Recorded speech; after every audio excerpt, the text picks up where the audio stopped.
구약성경 511쪽쯤에 있습니다. 열왕기상 2장 1절에서 9절의 말씀을 받들어 읽겠습니다. 다윗이 죽을 날이 임박함에 그의 아들 솔로몬에게 명령하여 이르되 내가 이제 세상 모든 사람이 가는 길로 가게 되었노니 너는 힘써 대장부가 되고 내 하나님 여호와의 명령을 지켜 그 길로 행하여 그 법률과 계명과 율례와 증거를 모세의 율법에 기록된 대로 지키라. 그리하면 네가 무엇을 하든지 어디로 가든지 형통할지라. 여호와께서 내 일에 대하여 말씀하시기를 만일 내 자손들이 그들의 길을 삼가 마음을 다하고 성품을 다하여 진실이 내 앞에서 행하면 이스라엘 왕위에 오를 사람이 내게서 끊어지지 아니하리라 하신 말씀을 확실히 이루게 하시리라. 스루야의 아들 요압이 내게 행한 일 곧 이스라엘 군대의 두 사령관 넬의 아들 아브넬과 예델의 아들 아마사에게 행한 일을 내가 알거니와 그가 그들을 죽여 태평시대에 전쟁의 피를 흘리고 전쟁의 피를 자기의 허리에 띤 띠와 발에 신은 신에 묻혔으니 내 지혜대로 행하여 그의 백발이 평안히 스올에 내려가지 못하게 하라. 마땅히 길르앗 바르실레의 아들들에게 은총을 베풀어 그들이 내 상에서 먹는 자 중에 참여하게 하라. 내가 내 형 압살롬의 낯을 피하여 도망할 때에 그들이 내게 나왔느니라.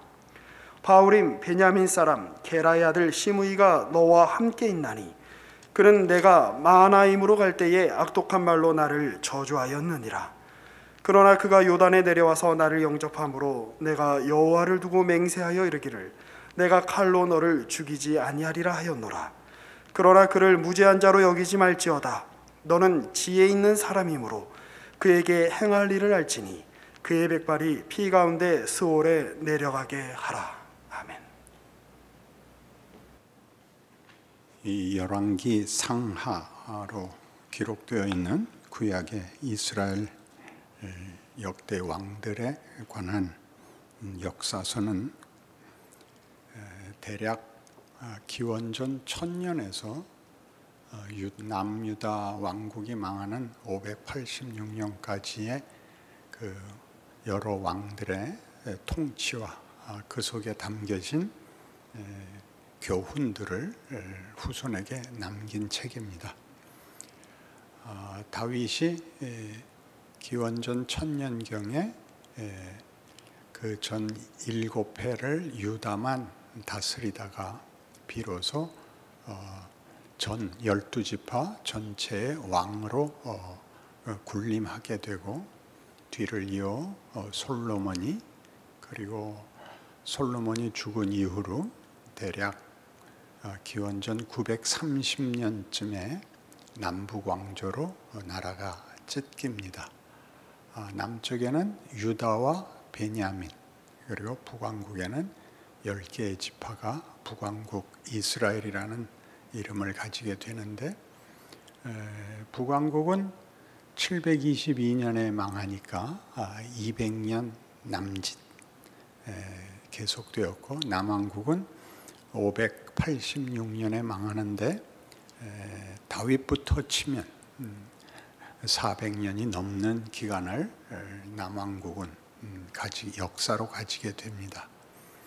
이 역사는 왜 기록되었을까? 무엇 때문에 기록되었을까? 하는 문제는 이 역사서의 기록이 바벨론의 포로로 잡혀간 유민들이 남긴 것으로 이해되고 있습니다.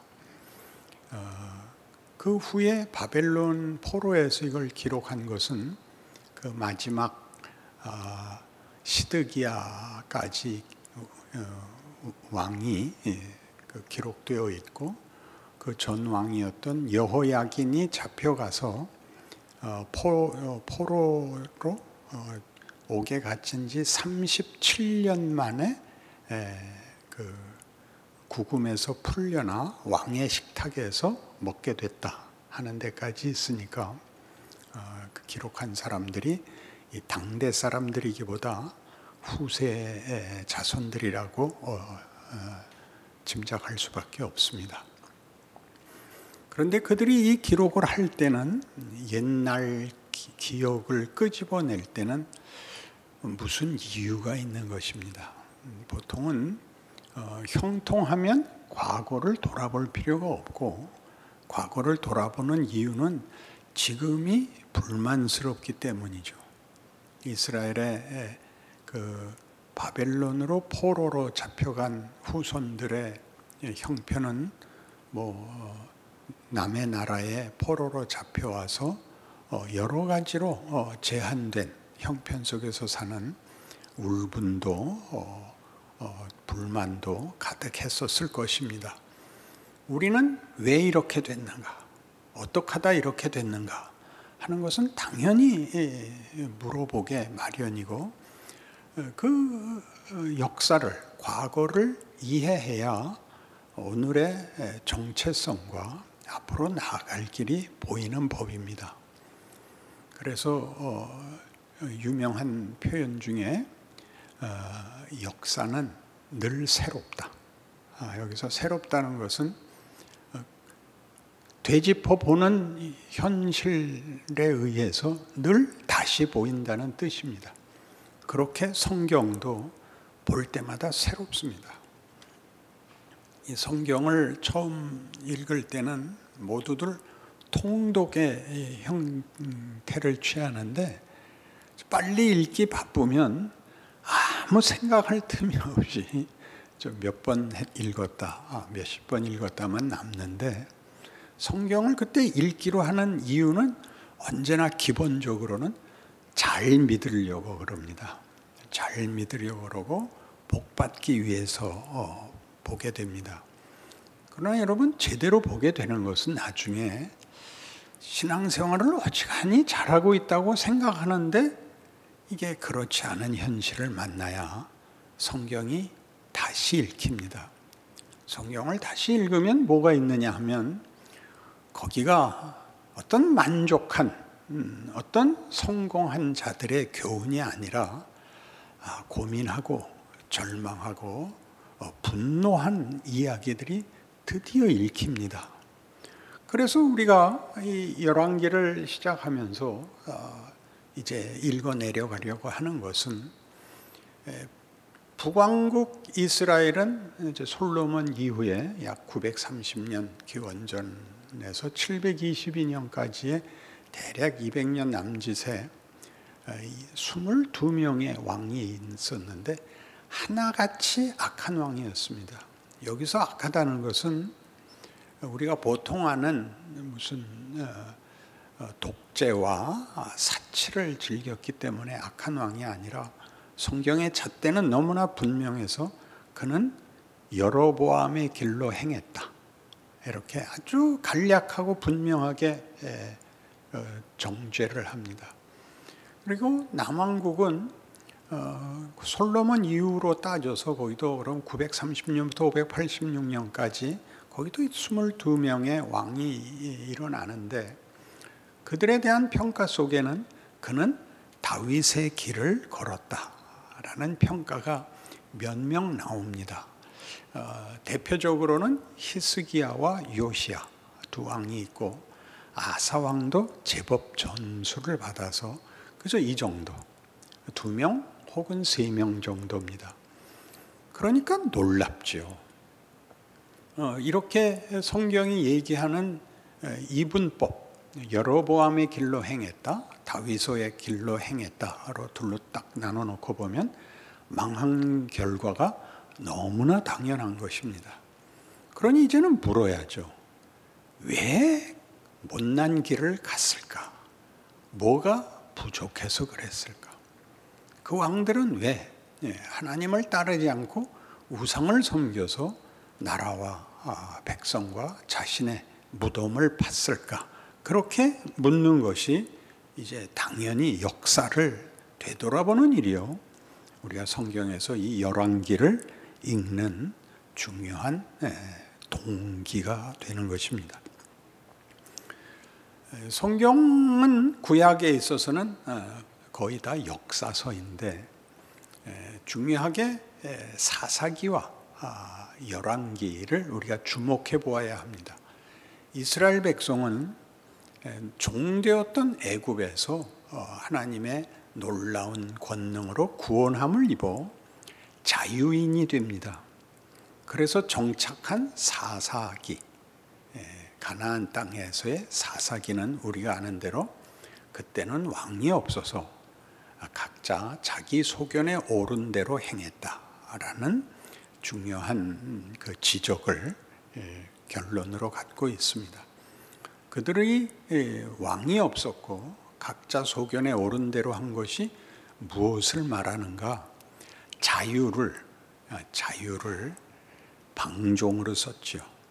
그 자유가 규제가 필요했다. 그렇게 얘기합니다. 그 규제를 이제 이 열왕기에 오면 왕이 책임을 지게 되는데 통치자가 백성들을 올바로 인도하기 위해서 하나의 규제의 그 책임자가 되는데 그러려면 본인이 먼저 그 규제를 따라야 되는 모범을 보여야 하는데 그러지 못했다 하는 것으로 이제 판명이 납니다. 그러나 이 자유에 관한 문제는 매우 어려워서 구약 내내 그리고 신약 내내 그리고 우리 인생 내내 신앙의 가장 중요한 그 도전과 책임 그리고 갈등은 이 자유에 관한 것입니다. 자유라 그러면 우리는 먼저 권리를 생각하게 됩니다. 인류 역사가 발전하는 데에서 제일 큰 계기가 된 것이 개인의 자유에 대한 자각입니다. 자유란 권리를 의미했습니다. 지배받지 않을 자유, 그리고 싫어하는 것을 하지 않을 자유, 이렇게 시작이 됐죠. 그러나 우리는 자유가 권리만 갖고 있는 것이 아니라 책임을 갖고 있다는 것을 역사 속에서 배웁니다. 각각 자기가 기준이 되면 사람은 결국 혼란 속에 함몰된다 하는 것이 일반 역사에서 사사기에서 이제 증언이 되고 있는 것이죠. 그래서 왕을 세움으로써 어떤 지도자가 그 권리와 책임을 조화를 시켜야 되는 문제가 열왕기에서는 이제 본격적인 주제가 되는 것입니다. 우리 기독교 역사도 돌아보면 초대교회는 모두가 감격 시대에 있었기 때문에 별 갈등이 없었습니다.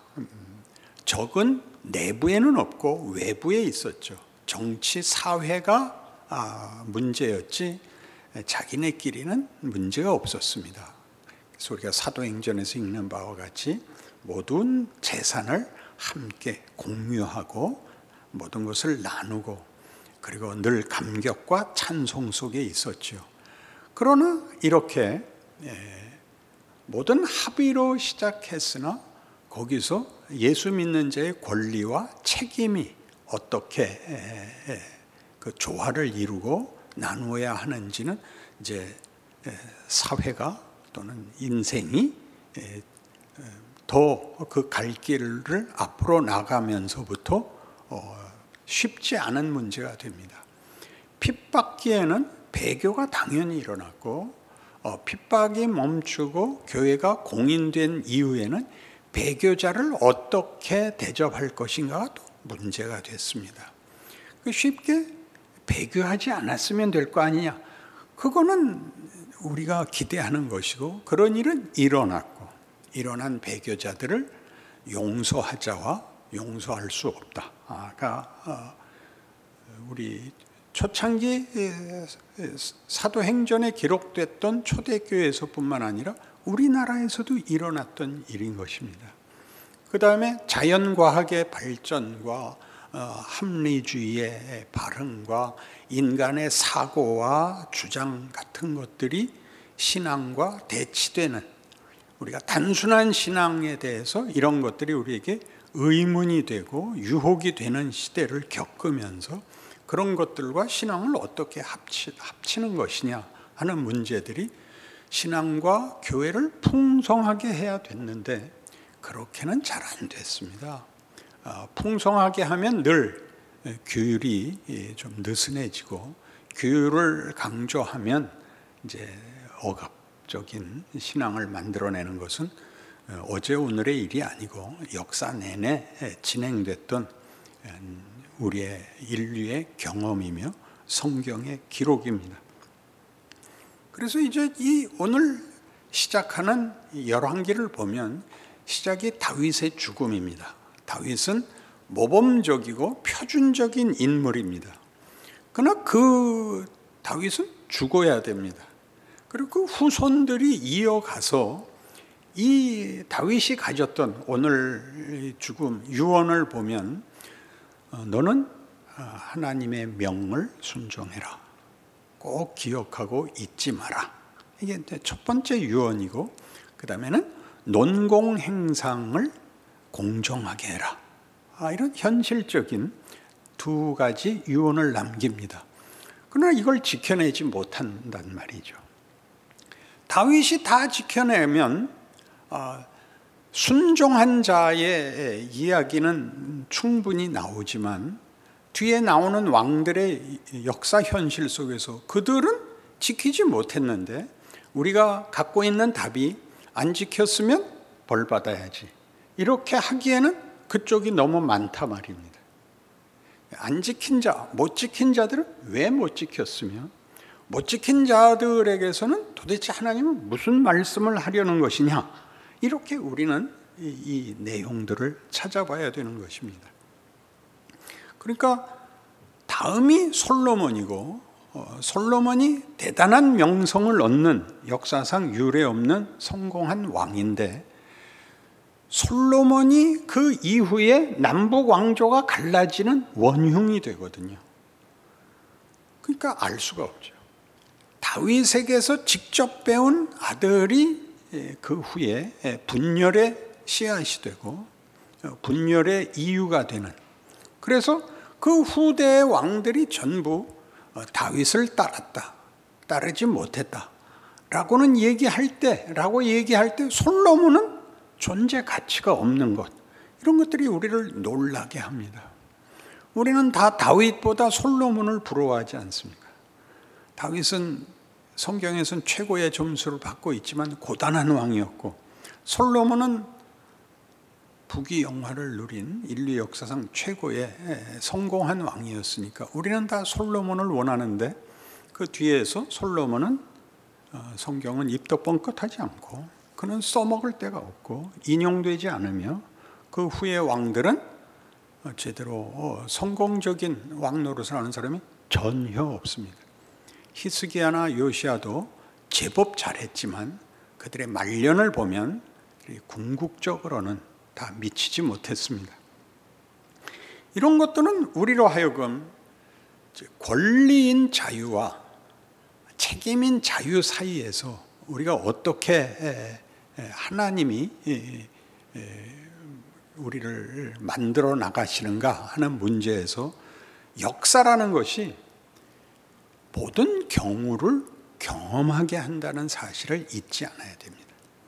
우리가 잘 믿으면 순탄한 현실이 오고 한 번 잘하면 그만인 그런 인생, 그런 역사는 없다고 성경이 얘기를 하죠.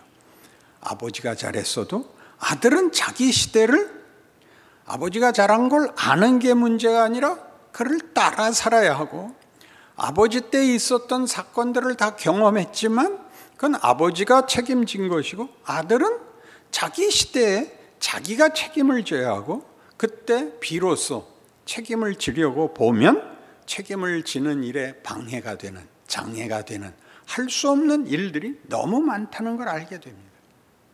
그 일들을 성경은 차근차근 우리에게 들려주고 있고, 우리는 비로소 여기에서 우리 자신의 얘기를 만납니다. 후손의 자랑이 뭡니까? 선조들의 모든 경험을 다 우리의 유산으로 갖고 있다는 것이죠. 그럼에도 불구하고, 그 뻔한 결론에도 불구하고 현실에서 결정을 할 때는 그 결론을 결정으로 가지지 못한다는 것은 모든 인생이 겪는 한 사람도 예외가 없는 현실입니다. 그것이 역사의 가치고 무서움이죠. 그래서 우리는 쉽게 성경에서 얘기하는 그는 다윗의 길로 갔다, 그는 여로보암의 길로 갔다라는 말이 얼마나 냉정한 말이고 그 안에 얼마나 많은 말이 숨겨져 있는지 이제 우리 인생을 통하여 확인해 보아야 하는 것입니다. 무슨 일을 할 때 이것이 옳다 그러면 사람이 할 수 있지 않더라 하는 것을 우리 스스로의 경험에서 우리가 공감합니다. 아는데 할 수가 없는 것.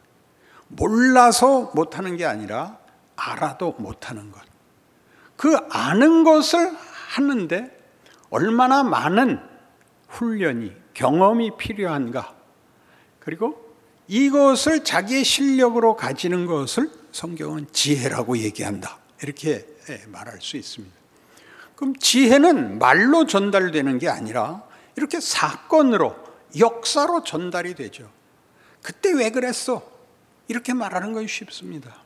그러나 내 경우에 동일한 일을 내가 그때 했던 쉬웠던 평을 나 자신에게 적용하기는 여간 어려운 것이 아닙니다. 아는데도 못하면 어떻게 할 수밖에 없습니까? 그럼 우리는 누군가를 비난할 수밖에 없습니다. 누군가를 비난한다는 것은 지금 해야 되는 책임을 자기가 지지 못하는 것을 슬쩍 주제를 바꿔서 다른 말, 뻔한 명분으로 누구를 평함으로써 자신에게 잘못이 없는 것 같이 스스로를 속이는 행위인 것입니다. 여기가 굉장히 어렵습니다. 지금 우리 한국 사회에서 해야 되는 일은 뭔가, 교회가 해야 되는 일은 뭔가 잘 믿어야 됩니다. 그 잘 믿는 것의 어려움은 한국 교회는 이래야 돼 라고 얘기하는 데 있지 않고 나 하나라도 잘해야 된대. 잘하는 게 뭐냐 하면 지금 현실에 나타나는 모든 어려움을 어떻게 바꿀 수 있는 방법이나 기적이나 증언을 하는 것이 아니라 이 모두가 불평을 하는 속에서 어떻게 입 닫고 담담히 신앙의 길을 갈 수 있는가의 싸움인 것입니다. 여기를 다 놓칩니다. 우리 부흥시대에는 누구나 예수 믿는 것을 큰 소리로 자랑했습니다. 한 직장의 직원이든 혹은 상사든 아침에 출근하면 성경책을 펴놓고 아침 큐티를 하고 그 다음에 본무를 시작하는 일은 비일비재했습니다. 어지간한 회사에는 다 신우회가 있었고 점심시간을 쪼개서 예배를 보고 제가 봉사했던 한 신우회에서는 1시간 30분의 점심시간에 30분 동안 예배를 보는 거예요. 성가대도 있었어요. 그렇게 구색을 다 갖춰서 그렇게 함으로써 나머지 책임을 다 그걸로 때웠다고요. 나머지 책임이 뭐죠? 아량, 배려, 인내, 회복의 기회가 되는 것. 이런 일들은 다 안 했어요. 떳떳하기만 했죠. 그리고 지금도 이 우리 코로나 사태로 어려움을 겪자 우리도 분명한 명분을 내세워서 나는 잘못한 것 없어를 확인하고 싶고 그렇게 해서 한국 사회가 소망을 갖게 하고 싶은 것입니다. 그러나 구약 이스라엘 역사에서 보듯이 이스라엘은 결국 바벨론 포로 이후에 회복이 되질 않습니다. 그들은 바벨론 포로에서 돌아옵니다마는 그리고 그 이후에 400년간의 암흑기 속에서 그들은 여러 다른 민족의 압제 속에 그리고 결국은 예수님 오실 때는 로마의 압제 속에 있고 로마에 의해서 예루살렘 성이 완전히 파괴되어 그 후 2000년을 세계 각지에 떠돌이가 되어 이제 20세기 막판에야 자기 나라에 돌아왔습니다. 성경은 이렇게 얘기하죠. 하나님이 모든 사람을 순종하지 아니하는데 가두어 두심은 모두에게 긍휼을 베풀려 하심이라. 우리는 이 말이 갖는 의미가 이해가 되지 않습니다. 잘 생각해야 됩니다. 잘못한 것이 일을 한다는 말이 우리의 논법에는 맞지 않는데 성경은 그렇게 얘기합니다. 우리는 모든 신앙 생활을 우리의 인생에 결부시킬 때 잘잘못 때문에 라는 것으로 판단을 내리는데, 성경은 잘못한 것을 인정합니다. 잘못한 것을 인정하는 것이 그래도 된다라는 허용에서가 아니라 책임을 가지기 위해서는 모든 경우를 겪어야 그것이 자신의 것이 된다고 합니다. 그러니까 하나님은 시간을 가집니다. 우리는 시간을 안 가지고 어느 하루 모여서 감격과 기대 속에 한 마음으로 울며 기도하면 그냥 세상이 확 바뀌어지기를 바랍니다. 그렇게 하시면 안 됩니다. 그 감격이 우리에게 동력이 될 수는 있지만 그것이 결론이 되고 운명이 되라고, 책임이 그걸로 끝나라고 하는 일들은 결코 있을 수 없다고 성경은 얘기합니다. 바울은 이렇게 얘기하죠. 내 안에 사단의 가시가 있다. 사단의 사자가 있다. 내가 주께 이것을 제거해달라고 3번이나 간구했다. 주께서 내게 이렇게 대답하셨다. 내게 이것을 다시는 구하지 마라. 내 은혜가 내게 족하다. 이는 내 능력이 약한 데서 온전해진다. 이런 말들은 이 세상에서는 쓰지 못할 말이요, 이 세상에서는 막바지에 선택의 여지가 없는 절망 속에서 구차한 변명, 구차한 비명에 불과하지만 우리는 그렇지 않습니다. 그래서 우리는 견뎌야 합니다. 견딘다는 것은 견딜 만한 것을 견뎌야 한다고 얘기하지 않습니다. 견딘다는 것은 죽어버리고 말고 싶은, 죽어버리면 끝장이라고 생각하는 생각을 넘어오셔야 됩니다. 죽겠다라는 말은 무책임의 왕초입니다. 더 이상 아무 책임도 지지 않겠다는 것이 죽음입니다.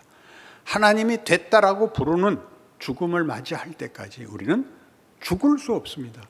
죽지 않는 한 우리의 인생에서 웃을 날은 몇 번 없습니다. 그럼 신자들은 무슨 낙으로 사냐?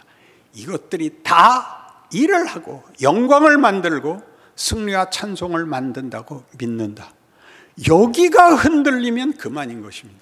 이 믿음을 믿는다고 우겨서 절망과 자신에 대한 자책을 벗어버릴 수 있다고 생각하는 데를 넘어오셔야 됩니다. 자책을 넘어오고 탄식을 넘어오셔야 비로소 하나님이 우리 안에서 이루려고 하는 것이 무엇인지에 대하여 정당한 길에 서게 됩니다. 그리고 수없이 죽을 날들을 걸으셔야 됩니다. 우리가 가지는 종교적 기대는 만사형통입니다. 착한 사람이 되어 복 받는 것입니다. 그렇게 간단한 얘기를 하지 않습니다. 선조들을 원망하고 우리 시대상도 그렇죠. 옛날 과거를 끄집어내서 자기 책임을 거기에다가 묻어버리고 자기 책임을 그것으로 면제받으려고 하는 것은 매우 어리석은 것입니다. 세상 사람들이야 그렇게 할 수밖에 없지만 믿는 사람들이 그렇게 하는 건 얘기가 되지 않습니다. 초대교회로 돌아가자라는 얘기는 얼마나 유치한 감상에 불과한지 모릅니다. 초대교회로 돌아가자는 건 그때같이 지금도 씩씩하게 견디자가 일관된 본문이지, 그때의 감격, 그때의 행복으로 돌아가자. 지금을 살아야죠. 어떻게 과거를 살겠다고 말을 한단 말입니까? 그래서 설교를 하면 은혜 받을 줄 알았더니 가슴 깊이 찔리기만 하는 말씀을 드려서 죄송하지만 생각해 보십시오. 하나님이 우리를 뭘 만들려고 하는지. 자유인을 만들겠다. 권리를 누릴 수 있는 책임의 실력을 우리에게 만들겠다. 하나님의 그 구원의 궁극적 목표가 하나님과 인격적으로 대등한 관계를 맺자는 믿음과 사랑을 위한 조건을 만들겠다는 하나님의 부르심을 기억하는 여러분의 신앙 인생과 현실이 되시길 바랍니다. 기도하십시다. 하나님 아버지 은혜를 감사합니다. 하나님께서 인류 역사에 내내 간섭하시고 함께 하셨고 교회를 지키셨고 믿는 이들의 인생을 지키셨음을 우리가 다시 한번 새삼스럽게 돌아봅니다. 우리의 넘어짐, 우리의 비명과 불평과 원망이 어린아이의 핑계가 되게 마시고 장성한 분량이 충만한 데까지 이르는 성경의 약속이 우리를 만들어 하나님 앞에 찬송과 감사를 올려내는 진정한 영광의 자리에 이르게 하여 주옵소서. 울 일도 많고 비명 지를 일도 많은 남은 인생 속에 그것으로 우리를 만들어 가시는 하나님의 붙드심과 동행하심을 깨우치는 귀한 신앙의 도약이 우리 믿음의 영혼들에게 충만케 하옵소서. 예수님 이름으로 기도합니다. 아멘.